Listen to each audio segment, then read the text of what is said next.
Assata, what are you doing?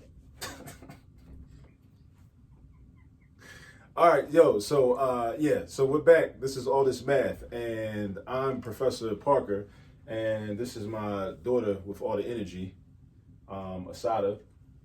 Say hi, Assata. Sup, peeps? Okay, so for today's lesson, me and Assata are going to be working on some Eureka Math, right? Many of you out there are using Eureka in your schools and in your classrooms. And so this is a video for you, if you're a student using Eureka Math. It's also a video for parents, so you can understand better the Eureka Math that they might be doing if they're in the 4th grade and they're on Module 3 and they're looking at Lesson 38 so that you can understand it better so you'll be able to help them with their homework, right? Because this is that new math, right? That new math everybody be talking about, right? So I want y'all to understand the new math so that way you don't have to be intimidated by the new math and you can, help your children with their homework. So what we're going to be doing today is something called multiplying with two partial products.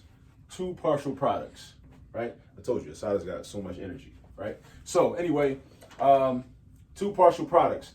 So there's a few things that we want to do here. So first, what you want to do is you want to create what's called an area model, because in the book they use an area model. An area model is just a rectangle. Because one thing you can think about is when we're dealing with the area of when we're multiplying two numbers, that's another way to represent the area of a rectangle.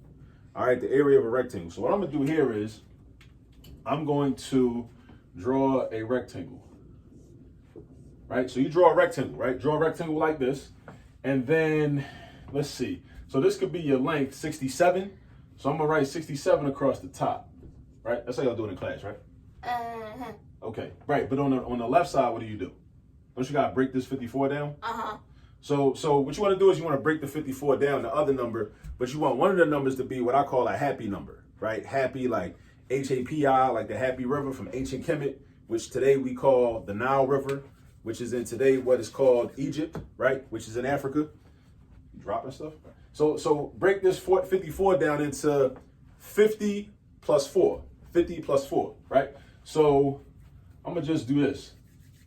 So instead of this whole thing being 54, I'm going to say that the top part right here is 4 and the rest of it is 50, right? So this kind of shows how instead of doing just 54 times 67 or 67 times 54, we can think of it as 67 times 4 as well as 67 times 50. So that's how we're going to get our two partial products, right?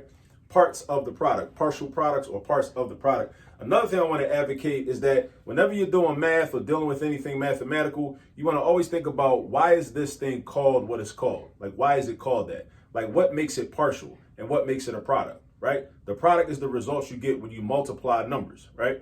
And if we're dealing with a part of a product, that means it's not the entire product, but it's part of that product.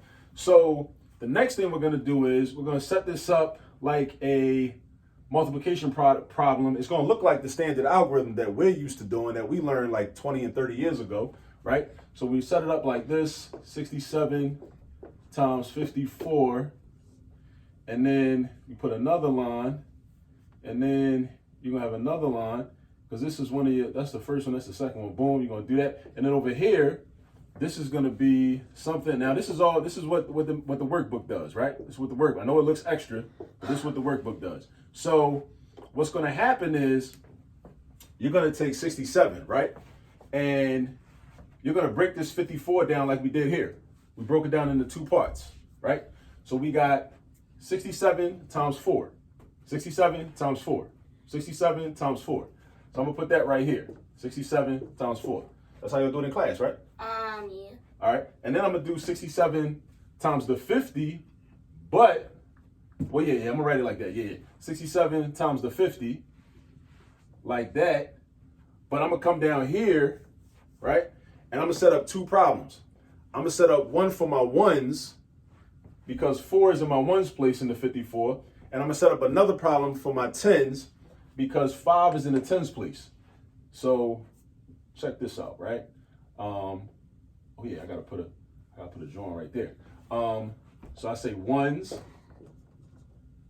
boom, and then tens, boom. So my ones are 67 times 4. 67 times 4. I take the ones from the 54. So I do 67 times 4. So Assata, help me with this one. What's 4 times 7? 28. Right. And it helps a lot if your children know their multiplication facts. So drill the multiplication facts. Memorization is okay. Memorization is not a problem.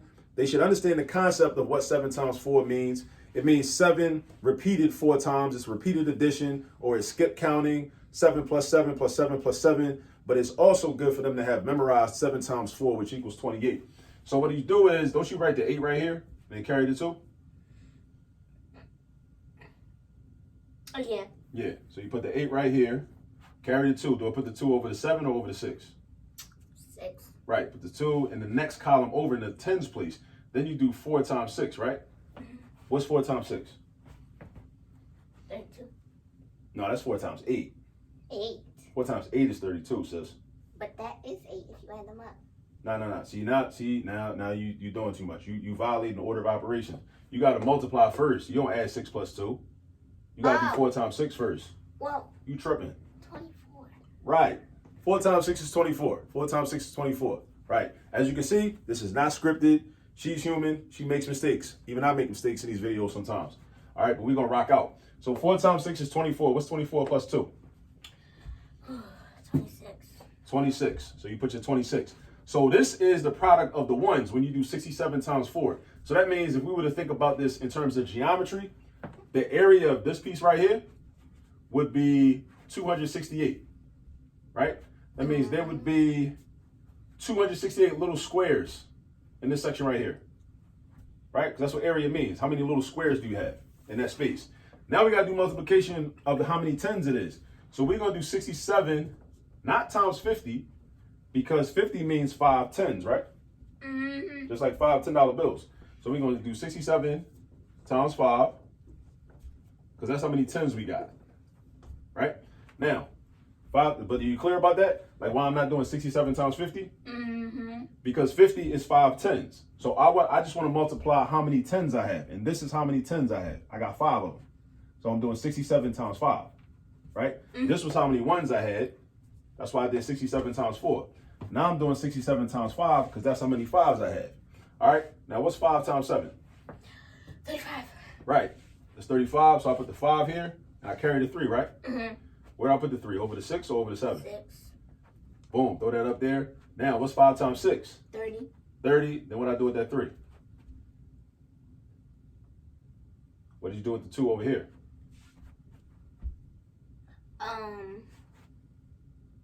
What did you add? Yeah. So what do I do with the 3? We added to the other 3? No, we did 5 times 6 and we got 30, and then we add 3 to 30. And what's 3 plus 30? 3 plus, 33. 33. So this is how many tens we have. This is how many tens we have, right? So watch this. I go back up to this part right here where I got 67 times 54. See, all this, like multiplying with 2 partial products, all it is a build up to get to the old math, the way that we as adults, the way we learned how to do multiplication with the what they call the standard algorithm, right? This is just a build up to get to that. So they kind of like Eureka Math be like slow rolling the kids to get them to that point, right? So 67 times 4, we already told you it's 268. So you write the 268 right here because that's equal to 67 times 4. And then 67 times 50 is 335 tens. So 335 tens is like, if you had 335 $10 bills, how much money would that be? 335 $10 bills is $3,350. Because all you do is attach a 0 to the number of $10 bills you have, because you're multiplying by 10. So this is really 3,350. Make sure you understand that. If I said a whole lot just now and you didn't fully understand something, that's the beauty of YouTube, right? That's the beauty of this technology. You can pause and rewind. All right. So now we need to add. And this is how we're going to get our final answer. That's what my teacher We get our final answer by adding, right? Mm-hmm. What's 8 plus 0? 8. Right? And what's 6 plus 5? 11. So you put do I write 11 down here? No, you put 1 and then you add the 1 to the 2. So I carry the 1 to the next column. What's 1 plus 2? 3. And what's 3 plus 3? 6. Right. And then I got 0, which is a blank space, plus 3. 3. Final answer. 3,618. So so read out the original problem and tell them what the answer is. 67 times 54 equals 3,618. Yeah, but tell them though. Why you talking to the board? Tell them. Tell the people. 67 times 54 equals 3,618. Okay, so and that also means that that would be the area of this rectangle. So this rectangle, right, has 3,618 little squares inside of it. So whenever we talk about area, we're talking about how many little squares are inside of that space, right? That's what we're talking about, because that's what area is, you know? All right, so we're about to finish up. Remember, this is from Eureka Math, grade 4, module 3, lesson 38.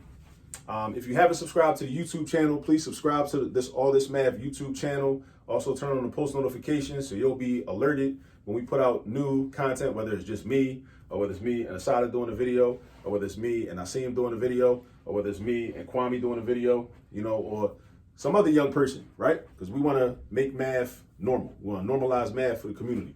So that's about it. So we about to wrap up. Anything you want to say, Assata? Peace. All right.